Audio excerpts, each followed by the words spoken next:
à tous, c'est Jordan et aujourd'hui on se retrouve pour une petite pêche de 24 heures. 24 heures qui vont se dérouler en Saône. Donc cette pêche s'annonce très difficile car la Saône a beaucoup de courant. Je suis donc obligé de pêcher avec des plombs de 230 grammes pour pouvoir tenir comme il faut. Et pour ce qui est donc de mon amorçage, je suis parti sur beaucoup de particules. C'est pourquoi je suis donc obligé d'amorcer beaucoup plus en amont de façon à ce que mon amorçage redescende sur mes appâts. J'ai donc aussi coupé mes bouillettes de façon à ce qu'elles tiennent beaucoup plus sur le fond. Pour cette pêche, je suis parti sur une bouillette qui est en test encore. J'ai déjà eu pas mal de résultats avec, mais pour vous, on les teste vraiment jusqu'au bout. Ce que je peux vous dire, c'est que c'est du fruité. Donc je suis parti sur du fruité pour cette pêche. Malheureusement, on sort tout juste du déconfinement et la navigation est interdite à toute embarcation. Donc je ne peux même pas poser les cannes en bateau. C'est pourquoi dans cette vidéo, on va pêcher à l'ancienne, c'est-à-dire du bord. On va clipper les cannes. Je vais aussi vous prouver qu'on peut amorcer avec un spombe sur des 10 pieds. Bien sûr, il ne faut pas chercher à faire de la distance, ça reste des 10 pieds. Allez, l'intro est déjà trop longue, je vous laisse avec les images de la pêche.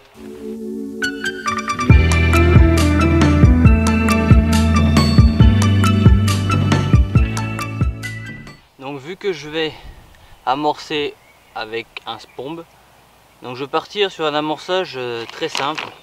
Donc des bouillettes qui sont coupées, donc les fameuses bouillettes fruitées. Je vais ajouter à cela du baby corn. Si j'arrive à ouvrir le sac.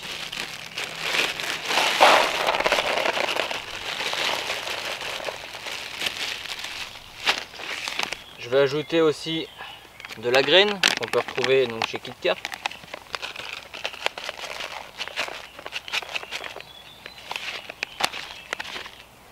Et je vais aromatiser tout ça avec du liquide Astic Mix, du parfum de mes appâts. Et voilà, donc j'ai plus qu'à mélanger tout ça.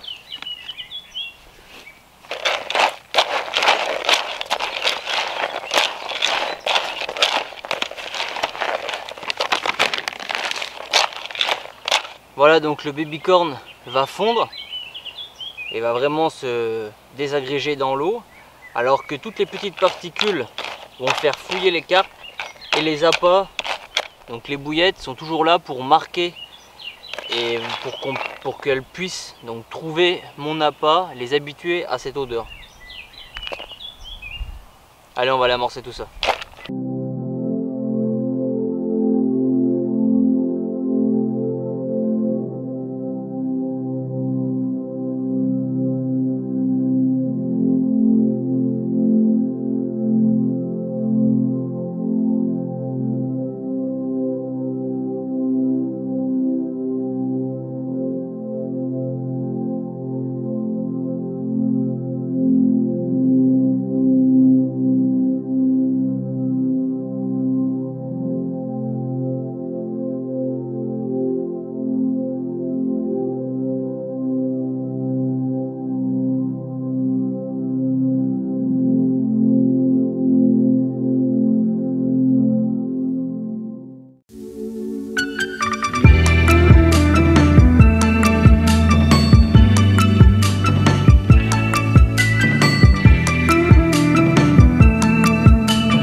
Bon, et bien comme je le pensais, ça va être très compliqué Là il est à peu près 19 h, je n'ai pas fait de poisson. Il y a 2 poissons qui sont remontés quand même, une sur mon cou et une un peu plus en aval. J'ai peur que mon amorçage descende. Du coup j'ai descendu aussi une de mes cannes de façon à suivre un peu le courant. Je pêche vraiment en fait dans les herbiers, donc j'ai réussi à trouver quelques trous où c'est qu'il n'y a pas d'herbier. J'espère que les poissons vont venir se nourrir dedans cette nuit. En tout cas je vais rester un petit peu au bord de l'eau, observer l'eau. Je vais pas tarder aussi à manger, comme ça sera fait. Et on va se retrouver donc cette nuit s'il y a poisson ou alors demain matin.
Bon et bien les gars, bilan au petit matin,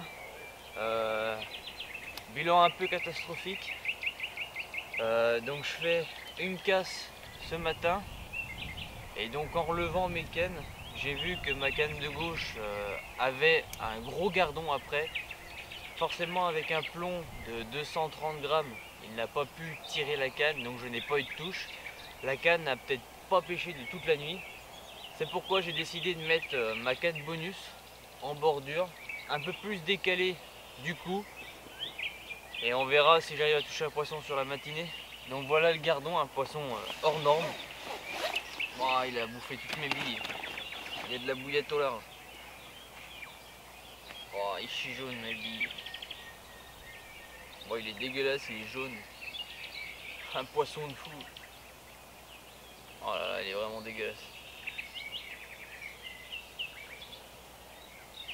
Allez, on va le remettre à l'eau, hein. Un gardon qui fait bien le kilo. Hein. Donc bah voilà, on peut voir qu'il s'est régalé sur mes billes, puisqu'il en a chié pas mal le temps qu'il était dans le tapis. Et pourtant il n'est pas resté longtemps. Hein.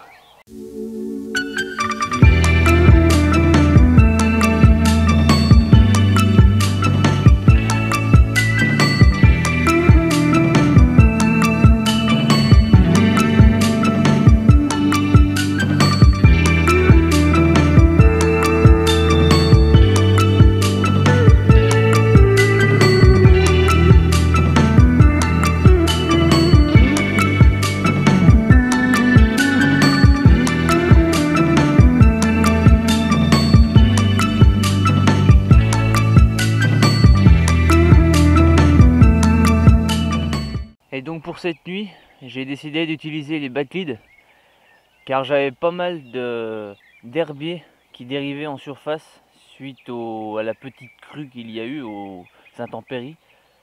Il y avait quand même du courant, donc toutes les herbiers dérivaient en surface. Et donc l'utilisation des backleads m'a permis de ne pas capter ces herbiers.